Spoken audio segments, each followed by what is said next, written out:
UP में जयंत चौधरी की party RLD और बीजेपी के बीच सीटों पर बातचीत चल रही है। चर्चा यह है कि लोकसभा की दो सीटें हैं, बागपत और बिजनौर, और राज्यसभा की एक सीट आरएलडी को मिल सकती है। इसके अलावा केंद्र और यूपी सरकार में आरएलडी से एक मंत्री भी बनाया जा सकता है। बात चौधरी चरण सिंह को भारत रत्न देने की भी हो रही है। और समाजवादी पार्टी के सांसद डिंपल यादव ने एबीपी न्यूज से एक्सक्लूसिव बातचीत में दावा किया है कि जयंत अपना कोई फैसला सोच समझकर ही लेंगे। डिंपल यादव ने जयंत चौधरी को एक सुलझा हुआ नेता बताया है। मैम, जिस तरीके से जो चर्चाएं चल रही हैं कि जयंत चौधरी अब आप लोगों के साथ में नहीं गठबंधन कंटिन्यू कर रहे हैं, मैं समझती हूँ आरएलडी पार्टी ने हमेशा किसानों का पक्ष रखा है, संसद के अंदर और बाहर भी, और आज भी किसानों का एक एजिटेशन चल रहा है, जहां नोएडा से काफ़ी किसान जिन्होंने ज़मीन दी है एलडीए को, उनका भुगतान नहीं हुआ है और ना उनका रिप्लेसमेंट हो रही है। तो मैं समझती हूँ बहुत बड़े इश्यूज किसानों को लेके आ रहे हैं, जहाँ एमएसपी का सवाल है, एंड जयंत चौधरी एक सही डिसीजन लेंगे, और अगर वो डिसीजन लेते भी हैं किसी पार्टी के साथ जाने के, तो वो उनका डिस्क्रिशन है, वो उनका प्रेरोगेटिव है, that is up to him. तो एक और यूपी के जाट नेता जयंत चौधरी को बीजेपी गले लगा रही है। दूसरी ओर हरियाणा के जाट नेता दुष्यंत चौटाला से पल्ला झाड़ती हुई दिखाई दे रही है।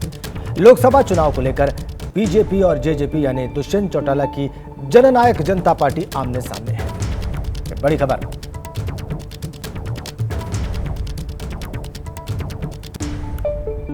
बड़ी खबर यह है कि आरएलडी को गले लगा रही है बीजेपी, दूसरी ओर पल्ला झाड़ती दिख रही है जेजेपी से। दुष्यंत चौटाला के दल से दूरी बनाती दिख रही है। जेजेपी से सीट शेयरिंग नहीं करेगी बीजेपी, ये सूत्रों के हवाले से हमारे पास बड़ी जानकारी है। हरियाणा में अकेले चुनाव लड़ने की तैयारी कर रही है भारतीय जनता पार्टी। सवाल यह है कि जयंत के लिए द्वार खुले, लेकिन दुष्यंत से तकरार क्यों? आइए इसी प्रश्न का उत्तर लेते हैं वरिष्ठ पत्रकारों से जो यहां पर मौजूद है हमारे साथ स्टूडियो में। पंकज शर्मा सर, क्या लगता है आपको, इसका कारण क्या है? कारण ये है कि आजकल दीन ईमान का अभाव होता जा रहा है। तो अगर दीन ईमान होगा और दीन ईमान को कायम रखने की कोई मन में मंशा होगी, तो जयंत चौधरी शायद ये निर्णय नहीं लेंगे।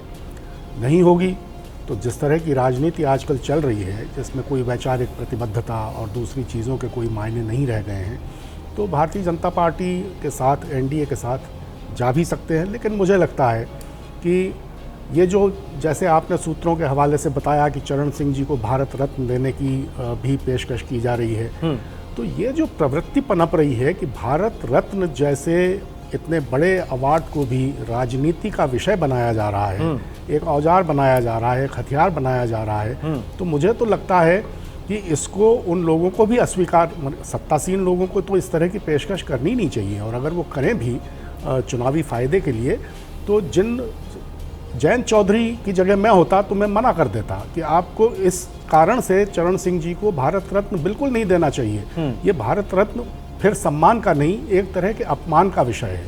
अगर हर चीज़ को अभी भी हुआ कि जिस तरह कर्पूरी ठाकुर जी को और आडवाणी जी को साथ साथ दिया, तो मंडल कमंडल दोनों कार्ड खेलने की कोशिश की। लेकिन भारतीय जनता पार्टी को न मंडल कार्ड से फ़ायदा मिलेगा भारत रत्न देने से, न कमंडल कार्ड से मिलेगा। और अगर वो चरण सिंह जी को देती है भारत रत्न और फिर जयंत चौधरी जी जाते हैं इस सौदे के साथ कि इतनी लोकसभा सीट, इतनी राज्यसभा सीट, तो मुझे लगता है कि इस संक्रमण काल में जो लोग इंडिया समूह को छोड़कर एनडीए के साथ जाएंगे, अंततः उनको भी नुकसान होगा और भारतीय जनता पार्टी को भी इसका नुकसान उठाना पड़ेगा। ठीक है, आप कह रहे हैं वैल्यूज़ की बात। दिवांग सर, आपको लगता है ये वैल्यूज़ इस नेगोशिएशन में मायने रख रही हैं? मेरे ख्याल से पॉलिटिक्स में नहीं माने रखती, नेगोशिएशन में तो और भी लोग दाएं बाएं हो जाते हैं, गिर जाते हैं। देखिए हो क्या रहा है कि बीजेपी ने जब से ये 3 राज्य जीते हैं उत्तर भारत के, तो बीजेपी की कोशिश है कि वो अपने दम पर हरियाणा में चुनाव लड़े, और लोकसभा चुनाव जो होने वाला है वो सीधा एक तरीके से प्रेसिडेंशियल चुनाव जैसा होता है वैसे होने वाला है। तो उसमें बहुत ज़्यादा असर नहीं पड़ेगा कि कौन उम्मीदवार है। अगर आप उम्मीदवारों को, पुराने सांसदों के टिकट काटना चाहें, या आप किस पार्टी के साथ हैं, पूरी कोशिश ये है कि मोदी जी के नाम पर वोट पड़े और सीधा मोदी जी को पड़े, ऐसा उसमें दिखाया जाएगा। जो चुनाव प्रचार है, जिस तरह से उनका तरीका है, उसमें साफ दिखाई दे रहा है। तो उसमें दुष्यंत को अगर नहीं भी दी जाती है टिकट, वो भी समझ में आता है। फिर एक और बात है कि जब विधानसभा चुनाव होंगे जो कि दिसंबर में होने वाले हैं, उसमें फिर उसकी ज़रूरत पड़ेगी दुष्यंत की, तो उनसे बातचीत रखेंगे। दुष्यंत के पास भी बहुत ज़्यादा ऑप्शन नहीं है, वो जाएंगे तो कहाँ जाएंगे, क्या कर लेंगे।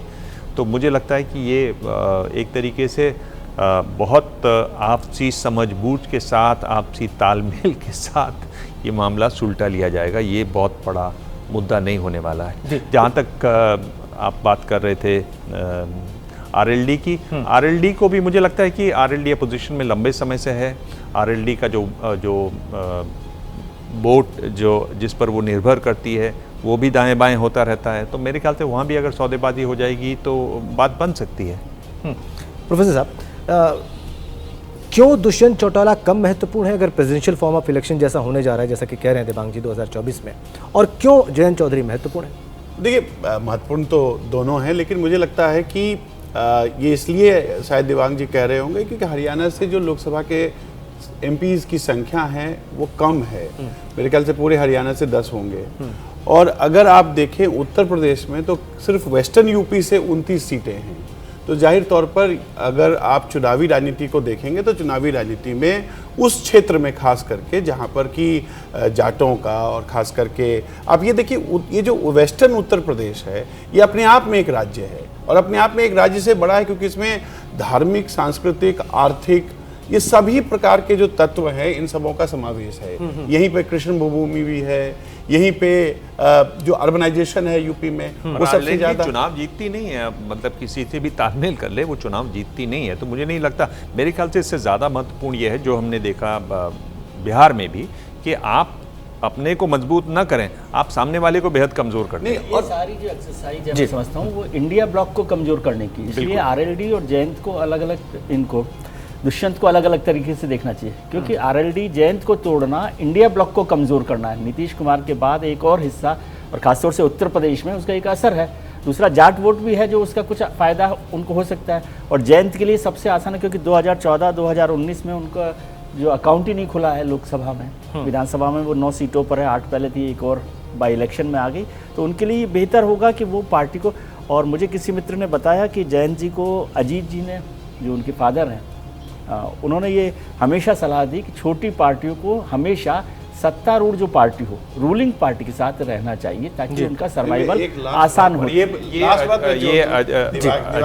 अजीत जी से बहुत मेरी बातचीत होती थी, वो अक्सर यही कहते थे, ऑफ द रिकॉर्ड जब भी बात हो उनका यही सूत्र था कि ये रहना है। एक तो ये बात है कि इंडिया गठबंधन को कमजोर करना है, दूसरी जो इनकी कोशिश है कि आप जितने भी रीजनल पार्टीज नहीं जुड़ी हुई उन्हें जोड़ दो। अभी आपको जल्दी मेरे ख्याल से खबर सुनाई दे जाएगी कि एमएनएसपी से भी बातचीत चल रही है, राज ठाकरे भी हो सकता है इस तरफ आ जाएंगे। तो अपना कुनबा बढ़ाइए और सामने वाले के कुनबे को कमजोर कीजिए। इसमें कहीं भी ये नहीं है कि साहब इनकी वजह से हमारा वो हो जाएगा, वो होगा प्रेसिडेंशियल फॉर्म। जी, एक सेकंड, एक बार यही कहना चाह रहा था कि देखिए राजनीति में ये ठीक है कि दूसरा कमजोर हो, परंतु जो कमजोर होना है, आप ये भी तो देखिए कि जो जहाज है, जो इंडिया गठबंधन का जहाज है, उस जिस जहाज में पायलट ही ना हो, जिस जहाज में कैप्टन ही ना हो, उस जहाज पे कितने लोग चढ़ना चाहेंगे? वो तो पहले ये फैक्टर तो है, ये फैक्टर है। लेकिन अभी मैं त्रिवेदी जी की बात सुनेंगे, उससे पहले दुष्यंत चौटाला ने क्या कहा है सीट शेयरिंग पर बीजेपी के साथ, वो आपको दिखा देते हैं। पार्टी अपना काम कर रही है और जल्द 10 की 10 लोकसभा सीटों पर पार्टी के प्रभारी से प्रभारी भी नियुक्त करेंगे, जो आगे का काम भी और कोऑर्डिनेशन भी। क्या गठबंधन के तहत ही लड़ेंगे, क्या मुख्यमंत्री एनडीए चर्चा करेगी, और मुझे लगता है जिस हिसाब से आज नीतीश कुमार जी आए हैं, चंद्रबाबू नायडू जी की चर्चा है, मुझे लगता है एनडीए मजबूती के साथ देश का सबसे बड़ा दल है। पार्टी के शीर्ष नेतृत्व को फैसला करना है, लेकिन जिस तरीके से मैं देख रहा हूँ अभी बहुत सक्षम भारतीय जनता पार्टी है, और बाकी तो देश में मोदी जी ने कहा ही है कि भाई 370 पार जो है वो तो भारतीय जनता पार्टी को देश सीटें देगा लोकसभा की, और गठबंधन और सहयोगियों को मिलाकर के 400 पार करेगा। तो उसमें कौन कौन शामिल होगा ये आने वाले समय।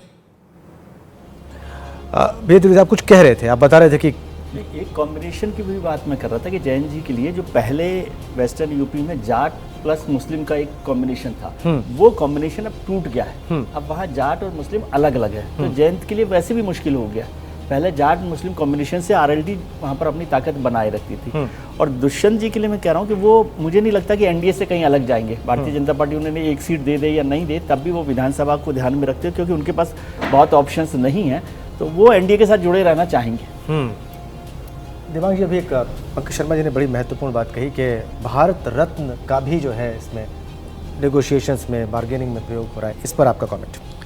देखिए, पर ऐसा नहीं कि भारत रत्न का पहले नेगोशिएशन नहीं होता था। भारत रत्न और जितने भी अवार्ड्स हैं, देखिए जहाँ भी पॉलिटिशियन आएगा, कोई भी फील्ड हो, वहाँ सौदेबाजी, मोल भाव ज़रूर होगा, ज़रूर होगा।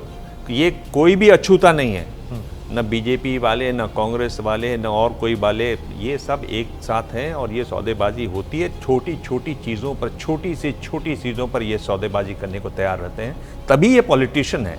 और जितना अच्छा जो नेगोशिएट करता है वो उतना अच्छा पॉलिटिशियन बनता है। वैल्यूज का और चंद्रबाबू नायडू से इनकी लड़ाई हुई, अब चंद्रबाबू नायडू आके मिल के गए हैं गृह मंत्री जी से, ऐसी खबर है। तो आप लगातार जोड़ते रहिए अपने आप को। और दूसरा देखिए, माहौल बनता है, मीडिया में हल्ला होता है। मीडिया जिस तरह से आजकल छोटी छोटी बात को एम्पलीफाई करता है, उसमें एम्पलीफाई होता है कि भाई इनके साथ तो जुड़ रहे हैं, उनके साथ घट रहे हैं, इसका मतलब ये मजबूत हैं, वो ढीले हैं। एक बहुत साफ तौर पे लोगों के पास इतना समय नहीं होता कि 12 से 2 12 शो 12 से 2 पॉलिटिकल शो देखें। लोग अपना काम में लगे रहते हैं, वो अपना आते हैं, एक बार पेपर देखते हैं। अभी दर्शक देख रहे हैं आपको, अभी दर्शक देख रहे हैं तो अच्छी बात है। पर मैं ये कह रहा नहीं, इसको मैं एक जनरल बात कह रहा हूँ कि लोग इतना डिटेलिंग में नहीं जाते हैं। लोग अपना मोटी मोटी बात समझते हैं कि अरे उनका एक और चला गया, इनका ये रह गया। तो ये मेरे ख्याल से वो एक बड़ा मुद्दा है। जो विजय बता रहे हैं वो सही है कि उसका जो वोट बैंक है वो खिसका है, और काफ़ी देर आप ज़्यादा, ये भी पॉलिटिशियंस की खास बात है कि ज़्यादा देर वो सत्ता से दूर नहीं रह पाते। पॉलिटिक्स में परसेप्शन के अलावा होता क्या है? आप परसेप्शन में ही तो अच्छे या बुरे होते हैं, और उसी पर ही तो लोकतंत्र में वोट दिया जाता है। आप बताइए, एक वोटर जब बूथ पे जाता है तो क्या सोच के जाता है? कितना डेटा है, कितना बेरोजगारी है? वो सिर्फ और सिर्फ परसेप्शन पे जाता है। और परसेप्शन में आज की तारीख में कहीं ना कहीं, चाहते हुए ना चाहते हुए, इंडिया गठबंधन उस परसेप्शन बैटल में पीछे है। ठीक है। और उसी परसेप्शन को एनडीए गठबंधन अब मजबूत करने की दिशा में, और चुनावी राजनीति है, ठीक है, परीक्षा होने वाला है, और अगर तैयारी अभी नहीं मजबूत होगी तो कब होगी? पंकज शर्मा, मुझे लगता है कि ये जो मूल्यहीनता है और जिस तरह से सत्तासीन लोग इस मूल्यहीनता को बढ़ावा देने के पक्ष में दिखाई देते हैं, आपको क्या लगता है कि इससे देश में परसेप्शन अच्छा बनता होगा? आज भारत रत्न की सौदेबाजी, आज एक व्यक्ति को लेने के लिए इतनी लोकसभा सीट, इतनी राज्यसभा सीट, इतनी विधानसभा सीट, इस तरह की सौदेबाजी से क्या देश में अच्छी अवधारणा बनती है? बिल्कुल नहीं। और मुझे लगता है कि सत्तारूढ़ दल को खास करके इस बात का ध्यान रखना चाहिए कि उसके किसी कदम से ऐसा न लगे कि वो इस तरह की प्रवृत्तियों को बढ़ावा देना चाहती है। जी, मैं बिल्कुल आपकी बात मान लेता हूं, लेकिन ये भी बहुत महत्वपूर्ण है कि रियल पॉलिटिक्स कहता है हम कैसे रहते हैं, ये महत्वपूर्ण है। इस पर चर्चा को आगे बढ़ाते हैं। इसके सिवा कि हमें कैसे रहना चाहिए, और जो राजा इसको इग्नोर करता है वो अपने नाश का कारण स्वयं बनता है। ये मैंने नहीं कहा, मैकियावेली के तथ्य है, मैं आपको बता देता हूं। बिहार के मुख्यमंत्री नीतीश ने पूर्व उप प्रधानमंत्री और भारत रत्न लालकृष्ण आडवाणी से आज मुलाकात की है।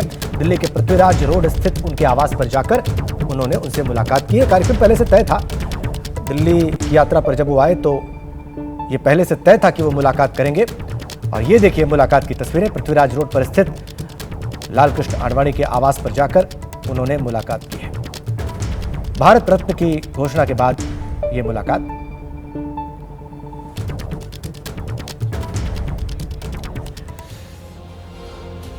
इन्हीं तस्वीरों के साथ हमें रुकना होगा एक छोटे से ब्रेक के लिए, लेकिन उससे पहले सुर्खियां। किसानों के दिल्ली कूच को नोएडा में महामाया फ्लाईओवर के पास रोक दिया गया है। पुलिस ने किसानों को बैरिकेड लगाकर रोक दिया है। हमारे सहयोगी वहां पर मौजूद हैं। ये तस्वीरें आप फिलहाल देखिए, बड़ी संख्या में किसान यहां पर, आप देख लीजिए बैरिकेड लाकर कैसे रोका गया है महामाया फ्लाईओवर के पास। ये तस्वीरें आपकी स्क्रीन पर। दिल्ली कूच कर रहे थे किसान, उन्हें रोका गया है महामाया फ्लाईओवर के पास। नोएडा में दिल्ली जाने से पहले रोका गया है। पुलिस फोर्स वहां पर, आरएएफ वहां पर, बैरिकेड लगाकर रोका गया है दिल्ली जा रहे किसानों को। ये लाइव तस्वीरें आप देख रहे हैं। किसानों की संख्या बढ़ी है वहां पर प्रदर्शन करने वाले, ये भी इन तस्वीरों से साफ जाहिर है। नारे लगा रहे हैं, उनके हाथ में, कुछ के हाथ में तिरंगे झंडे भी हैं। और रोक दिया गया है यहां पर किसानों को। रिया वहां पर मौजूद है हमारी सहयोगी, वो जो कुछ देख रही हैं बयान करेंगी। रिया।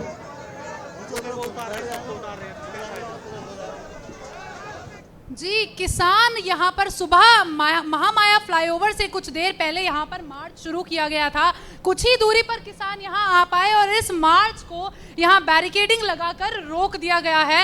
हालांकि किसानों की तरफ से कोशिश की गई कि किसी तरीके से वो इस बैरिकेडिंग से आगे चले जाएं, पर फिलहाल पुलिस और किसानों के बीच में कशमकश जारी है और किसान अभी यहाँ पर महामाया फ्लाईओवर से कुछ ही दूरी पर यहाँ रुके हुए हैं। सुबह जितने किसान थे उससे संख्या यहाँ पर बढ़ी है और जत्थे आए हैं। किसानों के अलग अलग संगठन हैं। संयुक्त मोर्चा ये है, अपनी मांगों को लेकर दिल्ली कूच की आज तैयारी थी। सुबह से ही इकट्ठा होना किसान शुरू हो गए थे और अभी से कुछ ही देर पहले, लगभग आधे घंटे पहले यहाँ महामाया फ्लाईओवर के नीचे से मार्च शुरू किया था। ये रास्ता जो है दिल्ली की ओर जा रहा है।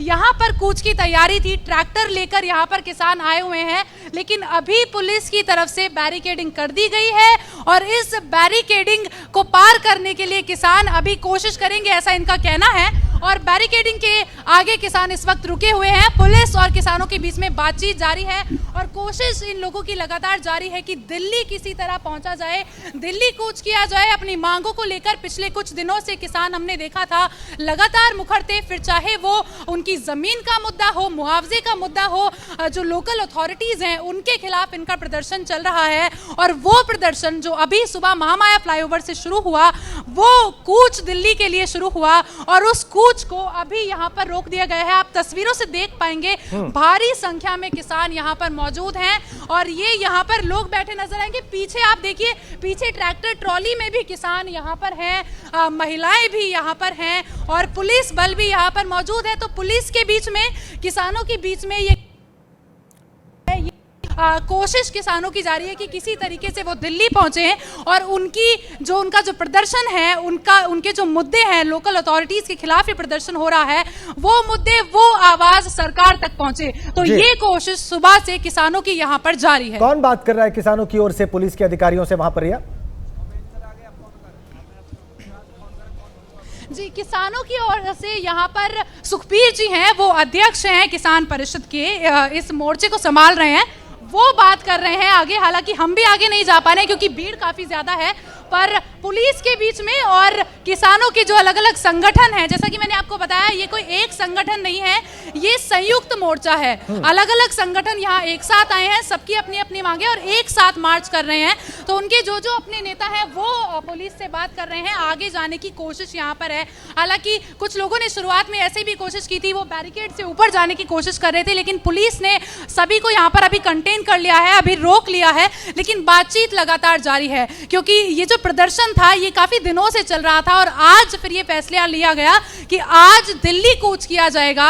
उनको लगा कि लोकल अथॉरिटीज नोएडा में रहने से बात नहीं सुन रही है, तो दिल्ली कूच की तैयारी आज की गई और अभी कुछ ही देर पहले ये शुरू हुआ था। महामाया फ्लाईओवर से ये आगे आए और यहाँ पर इन्हें रोक लिया गया है। आप देखिए बैरिकेड्स लगे हुए हैं, आगे तक ये लेयर्स की बैरिकेडिंग है। अच्छी संख्या में वहां पर किसान मौजूद हैं, बिल्कुल साफ देखा जा सकता है रिया, और उनको रोका गया है।